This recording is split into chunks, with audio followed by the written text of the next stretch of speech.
Good morning, family. I wanted to begin reading it today in MatatiYAHU, which is Matthew. This is chapter 1, and I'm reading from the Truth Scriptures. Okay, so I'm going to start reading up to about verse 3 because this is really just talking about the genealogy of the family, and it's going name by name, and some of these names are a bit challenging.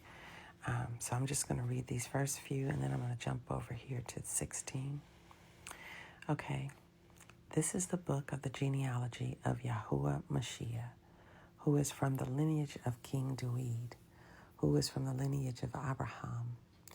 Abraham fathered Yitzhak, and Yitzhak fathered Yaakov, and Yaakov fathered Yehuda and his brothers.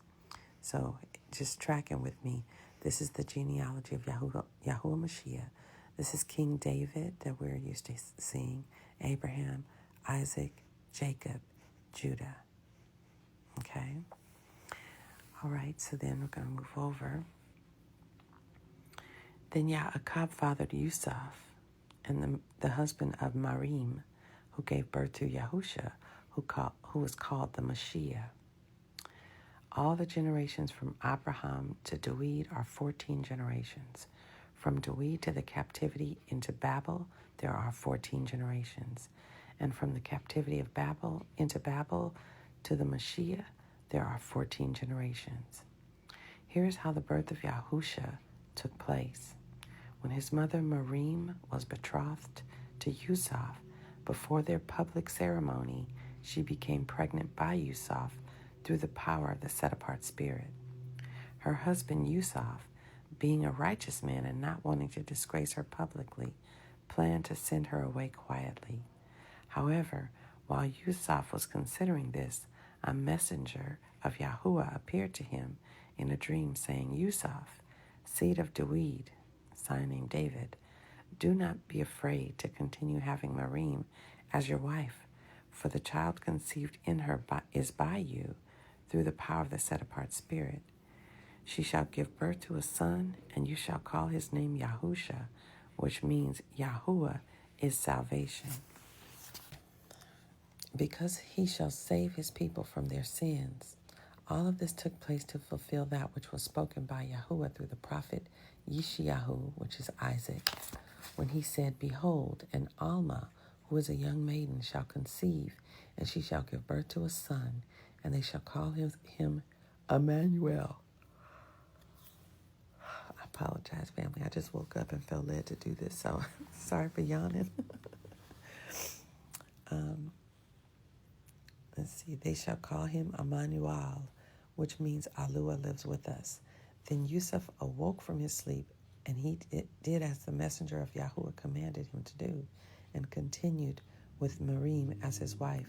However, he did not have any more marital relations with her until she gave birth to their son. When he was born, Yusuf called his name Yahusha. It's a little bit different than what we've always known, right?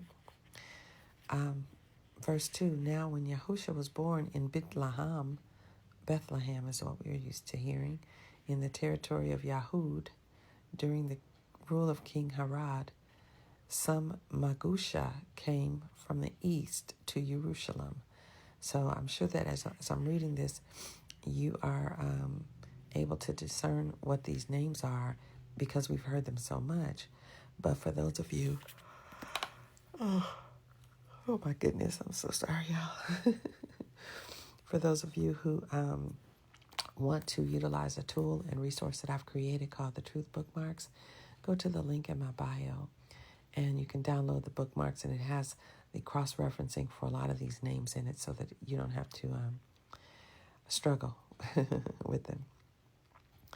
All right, so these are the Magi. Remember the wise men that came from the east to Jerusalem, right? Okay, when they arrived, they said, where is the king of the Yahudim, of the... I'm just going to jump over that word. Where is the king of the Yahudim who has been born? We saw his star in the east, and we are here to worship him. Excuse me. When King Herod heard about this, he and all of Jerusalem were troubled, and Herod gathered the chief priests and the scribes of the people together and asked them, where would the Messiah be born? They said to him, in Bethlehem of Yahud, in Bethlehem of Judah, because this is what was written through the prophet Micah. You, Bethlehem, land of Yehuda, by no means are you least among the rulers of Yehuda, because from you will come one who governs, who will shepherd my people Yisrael. Then Herod secretly called for the Magusha and found out from them exactly where the star had first appeared to them.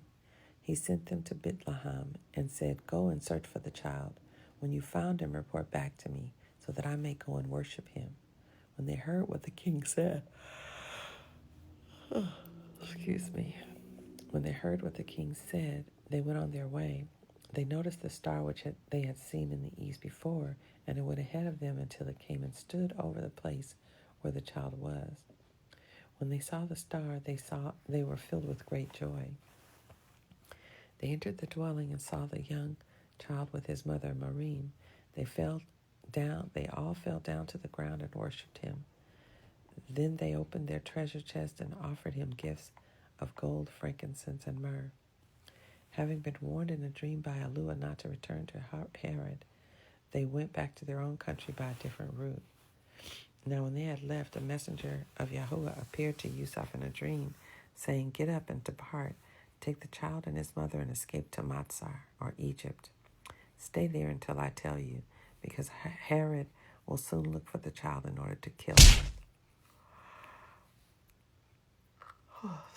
During the night, Yusuf got up and took the child and his mother, and they departed from Matsar. He would stay there until Herod died. This was to fulfill that which Yahuwah had spoken through the prophet Ahusha, when he said, I have called my son out of Matsar. When Herod learned that the Magusha had fooled him, he became very angry. Therefore he sent soldiers to kill all the male children who were in Bethlehem and all the surrounding areas who were 2 years old and younger, according to the time when he spoke to the Magusha. Then it was fulfilled that which was spoken through the prophet Jeremiah, when he said, a voice was heard in Ramah with weeping and great mourning. Rahel was weeping for her children, and she could not be comforted because they were no longer here. When Herod finally died, a messenger of Yahuwah appeared in the dream to Yusuf while he was in Matsar. The messenger said, it is time for you to leave. Take the young child and his mother, then go to the land of Yisrael, because those who were trying to kill the child are dead. Yusuf got up and took the child and his mother, and they returned to the land of Yisrael. However, when Yusuf heard that the Archelaus was ruling over Yahud in place of his father, Herod, he was afraid to go there. Having been warned in a dream, he went to the area of Galilee. He settled in a city there called Nasarat, or Nazareth, so it would fulfill that which was spoken by the prophets, and he would be called a Nazari, or Nazarene. All right, we just read chapters 1 and 2 from MatatiYAHU, or Matthew, from the Truth Scriptures. I apologize for yawning throughout. I think I might read these a little bit later going forward, so I don't do that. But I hope it empowered you. If you'd like to go to the link in my bio, and you can get your copy of the Truth Scriptures, Berit Hadash. You can also participate in the campaign to bring the Old Testament to the world. And then get your truth bookmarks so that you can follow along. They're absolutely free. Thanks again for watching. Make sure you like, follow, and share this with your friends and family. You guys take good care. Talk soon.